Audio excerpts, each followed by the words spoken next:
ஓம் சாய்ராம், ஜெய் சாய்ராம். எப்படி இருந்தா நம்ம பாபாவுடைய அன்பு குழந்தையா மாற முடியும்? பொதுவாக பாபா எல்லா பதிவுகள்லையும் போடும்போது யூடியூப்பில் வரக்கூடிய எல்லா இதுவுமே கிட்டத்தட்ட இப்போ அப்படி ஆகிப்போச்சு.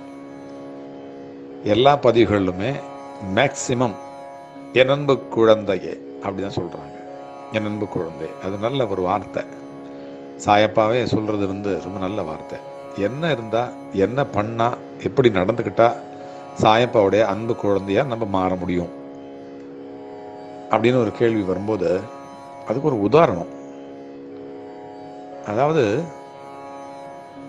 பக்தி அதிகமாக சிரத்தையோடு இருக்கிறதுக்கு சில கதைகள் சொல்லுவாங்க. நாரதர் கூட கிண்ணத்தில் எண்ணெய் கொடுத்து, எண்ணெயோ அல்லது பாலோ தெரியல, அதை கொடுத்து சுற்றிக்கிட்டு வாங்க உலகத்தை அப்படின்னு சொல்லுவாங்க, சிந்தாமல் இருக்கிறதுக்கு. அவருக்கு கவனம் எல்லாம் அதில் தான் இருந்திருக்குது. ஆனால் அவர் நாராயண சொல்கிறதுக்கு நான் மந்திரத்தை சொல்ல மறந்துட்டார். அதே ஏழை விவசாயம், ஏழையோட வாழ்க்கையில் அந்த மாதிரி நடக்காமல் எத்தனையோ பிரச்சனை இருந்தாலும் நாராயண நாமத்தை சொல்லிக்கிட்டே இருந்திருக்கிறாங்க. அது கதையில் அது வழக்கு சொல்கிறது. ஆனால் இப்போ நம்ம கூட்டு பிரார்த்தனை கோபுரத்துக்கு தொடர்ச்சியாக 5 வருஷமாக வர்றாங்க மாமி, பத்மினி மாமின்னு சொல்லிட்டு. அவங்க இதுக்கெல்லாம் மேலே ஒரு படி மேலே. அவங்க தன்னுடைய கணவருக்கு பார்வை இல்லாத கணவர், உடம்பு கிட்டத்தட்ட கால் ரொம்ப ஜாஸ்தி, காலில் புண்ணு இருக்குது சுகர் பிரச்சனைனால. அவருக்கு பணிவிடை செய்யணும். அதெல்லாம் முடிச்சுட்டு வியாழக்கிழமைகளில் மட்டும் இல்லை, தொடர்ச்சியாக 5 வருஷமாக, கிட்டத்தட்ட 5 வருஷத்துக்கு மேலே ஆகுது, எந்த விதமான எதிர்பார்ப்பும் இல்லாமல், அதை தான் சொல்லணும், எதிர்பார்ப்பு இல்லாமல் பாபாவுக்கு பணிவிடை செய்கிறது மட்டுமே ஒரு நோக்கமாக வந்துட்டுருக்காங்க. அவங்களுக்கும் பல பிரச்சனை இருக்குது. அவங்களுக்கு பிரச்சனையே இல்லாமல் இருக்காங்களா? அதெல்லாம் கிடையாது. எல்லா பிரச்சனையும் அவங்களுக்கு இருக்குது. இதை பார்க்கும்போது சில பேர் என்னகிட்ட கேட்பாங்க, நீங்கள் எப்படி இந்த மாதிரிலாம் டெடிகேட் பண்ணுறீங்க, இவ்வளோ நேரத்தை செலவு பண்ணுறீங்க, எல்லாருக்கிட்டையும் நீங்கள் பேசுகிறீங்க, என்னென்னமோ என்ன புகழ்வாங்க இப்படி சொல்லுவாங்க. அவங்கள பார்க்கும்போது நம்ம தூசி. அவங்களுடைய டெடிகேஷனை பார்க்கும்போது தொடர்ச்சியாக வித்தவுட் எனி எக்ஸ்பெக்டேஷன் அவங்களை நினைக்கும் போதே பாபாவோட பிள்ளை அவங்க தான். அது மட்டும் இல்லை, எத்தனையோ பிரச்சனைகள் இருக்குது. ஒரே மகள், அவங்க வெளிநாட்டில் இருக்காங்க. அவங்களுடைய நினப்பு இவங்களுக்கு இருக்கும் தானே. அதுக்கு பிறகு அவங்களுக்கு முடியலை, இயலலை, வயசு கொஞ்சம் அதிகம். வயசுனா நம்மளெல்லாம் சீனியர் சிட்டிசன் மேலே. அவங்க கால் வலி, கழுத்து வலி, இடுப்பு வலி, இதெல்லாம் ரொம்ப ஜாஸ்தி.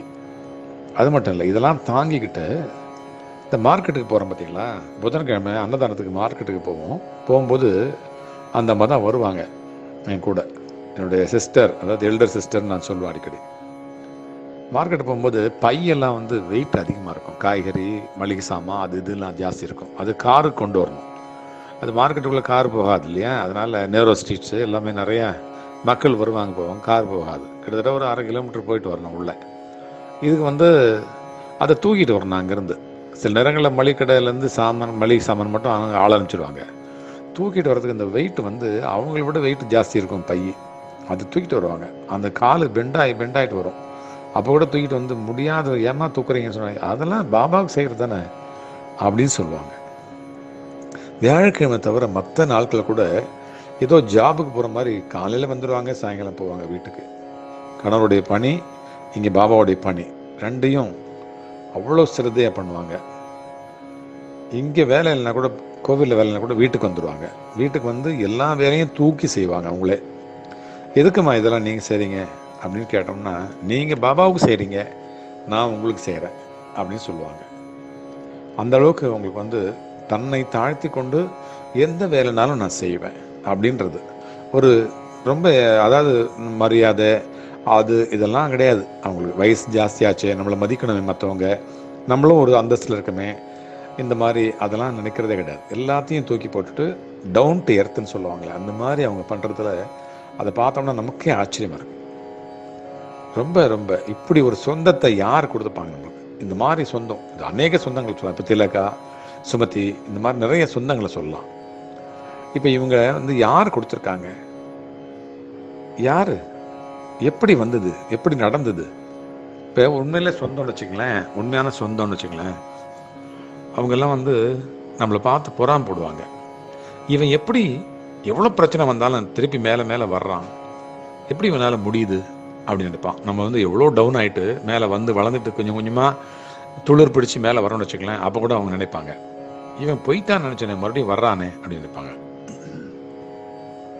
வளர்ந்துட்டோன்னு வச்சுங்களேன், அப்பவும் பொறாமை இருக்கும்.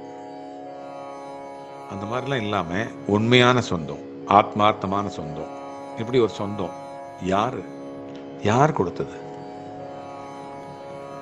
அந்த பொறாமப்படுற சொந்தத்துக்கு சொல்லுவாங்க, கண்ணதாசன் பாட்டு எழுதுறார், தொட்டால் சுடுவது நெருப்பாகும், தொடாமல் சுடுவது பகையாகும், தொட்டால் சுடுவது நெருப்பாகும், தொடாமல் சுடுவது பகையாகும், தெரிந்தே கெடுப்பது பகையாகும், தெரியாமல் கெடுப்பது உறவாகும். நல்ல வரி இது. இதுதான் நிறைய பேர் இதை அனுபவிச்சு பாடிக்கிறார் அவர். இந்த மாதிரி உறவுகள்னா அப்படி, இந்த மாதிரி உறவுகள், அந்த மாதிரி உறவை விட்டுட்டு இந்த மாதிரி வந்த பிறகு உலகத்தையே வேற மாதிரி அப்படி திருப்பி போட்ட மாதிரி, தோசையை திருப்பி போட்ட மாதிரி உலகத்தை நான் பார்க்குறேன். அவ்வளவு நல்ல சொந்தங்கள், ஆத்மார்த்தமான சொந்தங்கள், எதிர்பார்ப்பு இல்லாத சொந்தங்கள். இதுதான் சாயப்பா கொடுத்துருக்கிறார். இதை விட பாக்கியம், இதுதான் சொர்க்கம். எல்லா சொந்தங்களும் இணைந்து நாம மிகப்பெரிய ஒரு குழுவை, சொந்தங்கள், சாய் சொந்தங்கள் எல்லாம் இணைந்த ஒரு நல்ல ஒரு குழுவை, உலகமெல்லாம் இருந்து, ஒரு ஊர்ல இருந்தல்ல, எல்லா மொழிகளும் எல்லா இனங்களும் கலந்த ஒரு கலவையாக ஒரு கம்யூனிட்டி நம்ம வந்து பண்ணணும். அதுக்கான சக்தியா, அதுக்கான எல்லாவற்றையும் பாபா கொடுப்பார். கண்டிப்பா நம்ம எல்லாரும் நினைப்போம், எல்லாரும் இதுக்காக பிரார்த்தனை பண்ணுவோம், கண்டிப்பா கொடுப்பார் சாயப்பா. நம்ம செய்ய போறோம், கண்டிப்பா செய்ய போறோம். நான் அதை தொடக்கி வைக்கிறேன், நீங்க வழி நடத்துங்க. கூட இருந்து பின்னாடி நீங்க, உங்களுக்கு பின்னாடி உங்க பிள்ளைங்க எல்லாரும் வழி நடத்தலாம். அதுக்கான சக்தியை, அதற்கான சந்தர்ப்பத்தை, அதற்கான பாக்கியத்தை சாயப்பா கொடுப்பார். இது நிச்சயம், இது சாத்தியம். பாபா தரிசனம், பாப விமோச்சனம், வியாழன் தரிசனம், விடியல் நிதர்சனம், வண்டலூர் வருபவர்கள் வலியெல்லாம் மறப்பார்கள். என் அன்பு குழந்தையே, என் வார்த்தைகளை நீ அடிக்கடி கேட்க, வாழ்வாங்கு வாழ இந்த சேனலை சப்ஸ்கிரைப் செய்து கொள். அல்லாஹ் மலிக்.